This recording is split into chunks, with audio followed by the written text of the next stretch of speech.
લીલિયા તાલુકામાં હું છેલ્લા 31 વર્ષથી ધારાશાસ્ત્રી તરીકે મારી કામગીરી કરું છું.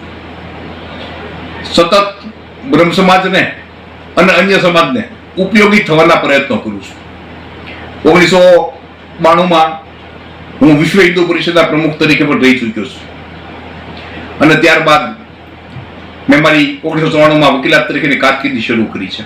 ત્યારથી લઈને આજ દિન સુધી મેં બ્રહ્મ સમાજના પરશુરામ સેનાના પ્રમુખ તરીકે પણ મારી કામગીરી કરી છે અને છેલ્લા 3 વર્ષથી સમાજની મિટિંગમાં કિશોરભાઈ પાઠકને પ્રમુખ તરીકે નિમણૂક થાય એની બધાની અત્યંત તાલાવેલીના કારણે વિનંતીના કારણે મેં આ પદ સંભાળ્યું અને છેલ્લા 3 વર્ષથી હું લીલિયા તાલુકા સમસ્ત બ્રહ્મ પરિવારના પ્રમુખ તરીકેની મારી કાર્યવાહી કરું છું.